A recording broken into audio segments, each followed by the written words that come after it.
Ciao ragazzi, qui è Marchettino e oggi ci facciamo un giretto con l'americana che vuol sfidare le tedesche. Giuro che l'accensione con la chiave funzionava un attimo fa.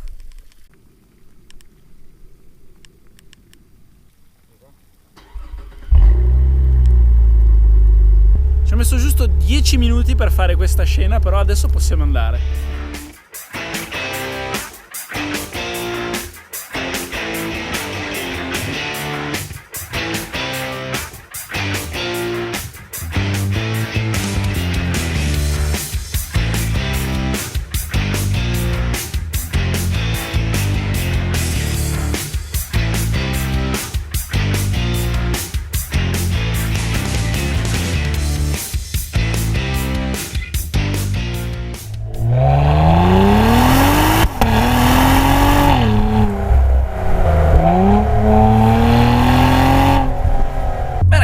Questa è una macchina decisamente insolita che vedete sul canale.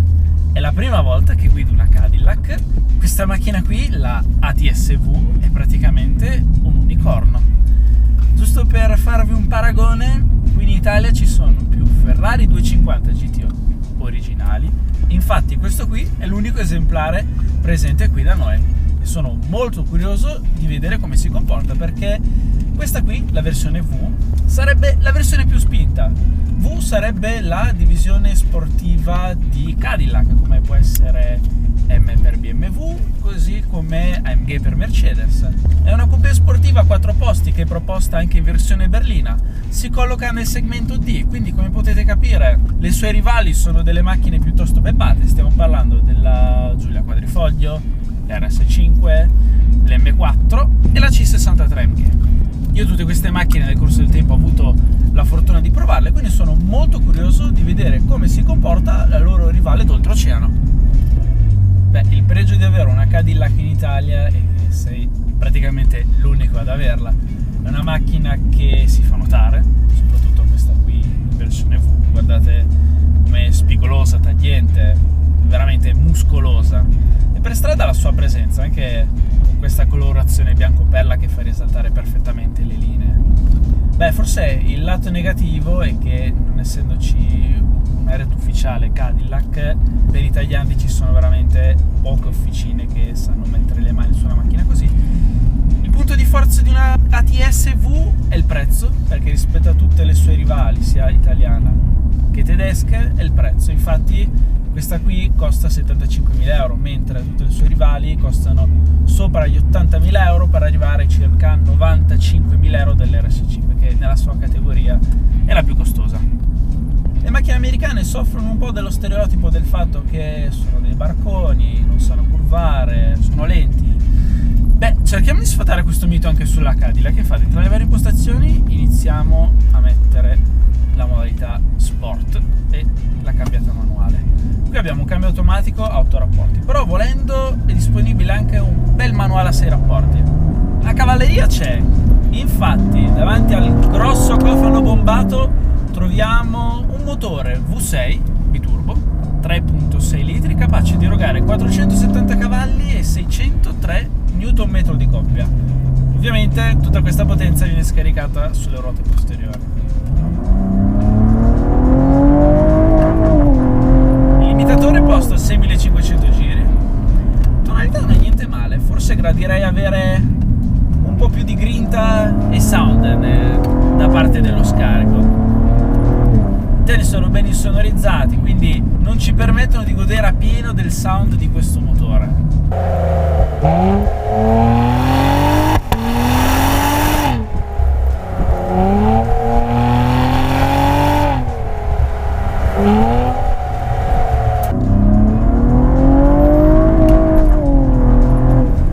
La cosa comoda è che ho davanti a me l'head-up display che mi permette di tenere gli occhi sempre sulla strada e al tempo stesso vedere sia la velocità che i giri motore, quindi è una cosa molto utile per evitare di portare il motore sempre al limitatore.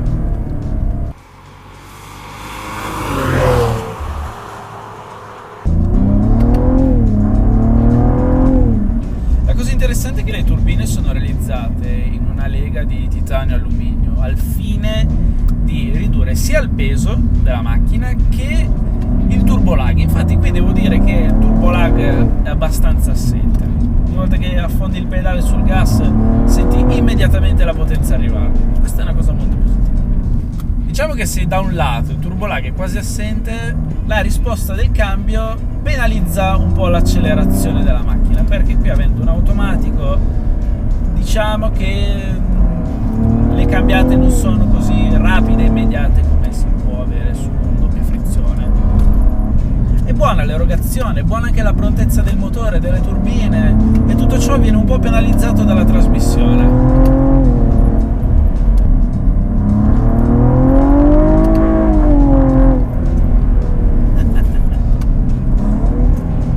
Questa Cadillac diventa ancora più Yankee in modalità circuito.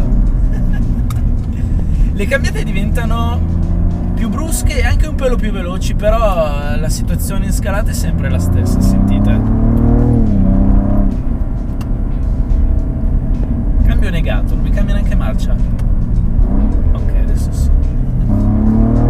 Stiamo affrontando una bellissima strada tortuosa e qui mi pare d'obbligo menzionare il peso della Cadillac, perché qui siamo attorno ai 1700 kg. Diciamo che non è proprio un peso piuma, però qui in queste curve direi che si muove molto bene. Mi piace lo sterzo perché è piuttosto preciso e comunicativo, in virtù del fatto che stiamo parlando anche di una macchina americana con standard diversi da quelli europei. Quindi devo dire che tutto sommato sono piuttosto soddisfatto, considerando anche quali sono le sue rivali europee.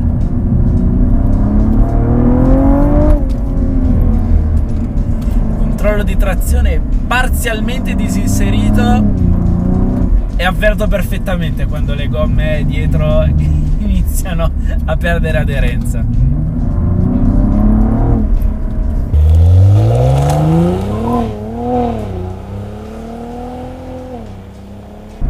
In questa guida nel misto stretto apprezzo veramente tanto questi sedili recaro, perché hanno non solo un'impostazione tipicamente americana, cioè praticamente è come essere seduti sulle poltroncine più comode di questo mondo, ma per una guida sportiva sono veramente favolosi, perché hanno tante impostazioni che permettono di rendere questi sedili molto configurabili e ti permettono di stare incollato nella tua posizione di guida.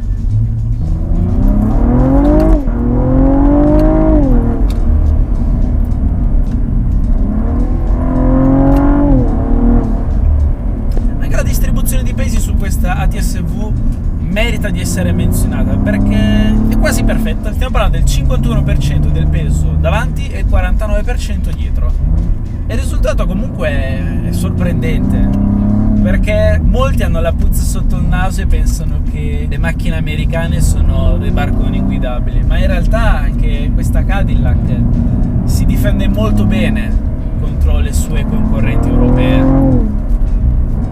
Questa distribuzione di pesi quasi perfetta si traduce in un'ottima precisione e handling di guida in questo misto stretto.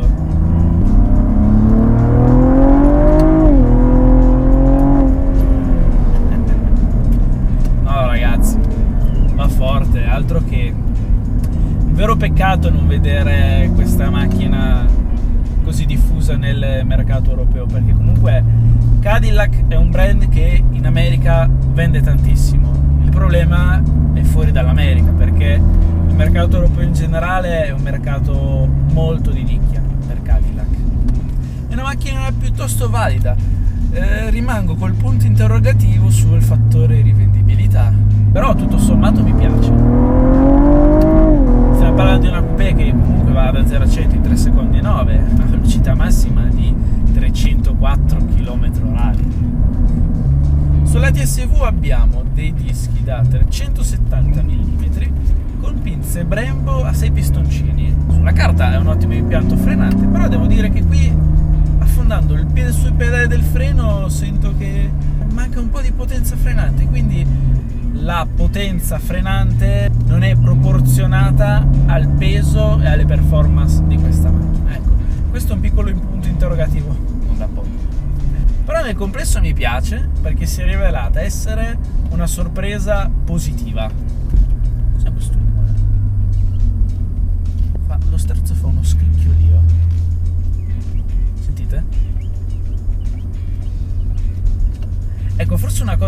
magari gli americani devono sforzarsi un po' di più se vogliono competere con noi europei e sulla qualità dei materiali, perché gli americani hanno un concetto un po' diverso di lusso rispetto al nostro. In termini di comfort nulla da discutere, è una macchina favolosa, comodissima, però per quanto riguarda la qualità percepita dei materiali, qui forse gli americani sono un passo indietro rispetto a noi. Adesso voglio creare un po' di scompiglio, perché nel segmento D vi voglio fare la classifica delle macchine che io reputo le migliori in termini assoluta di dinamica di guida. Io al primo posto metterei la Giulia Quadrifoglio, al secondo posto viene l'M4, l'M3, poi la C63 MG, poi questa e infine l'Audi RS5. Parlando dal punto di vista prettamente dinamico, ci sono macchine migliori di questa, però c'è da dire che mi piace il fatto che se compri una di queste ti fai distinguere dalla massa. È un prodotto completamente diverso, soprattutto nel mercato europeo non vedi in giro, desta tanta curiosità. Io penso che sia la macchina giusta per chi ha la mentalità del non voler seguire la massa. Qualcuno che vuole un prodotto diverso, particolare, che si distingue, che quando giri per strada tutti si chiedono: ma che cosa sta guidando? Come ho già detto prima, ottime le prestazioni e qualità dinamiche di questa Cadillac, a maggior ragione che è una macchina americana. Molto interessante vedere un costruttore americano che si pone in questo segmento per competere con una competizione europea piuttosto agguerrita. In questo segmento non è una delle migliori, però devo dire che nel complesso mi è piaciuta tanto, mi ha divertito e speriamo di vederne di più in futuro. Ragazzi, se è piaciuto questo video mettete like, iscrivetevi al canale se non l'avete ancora fatto e come sempre grazie per la visione. Ciao!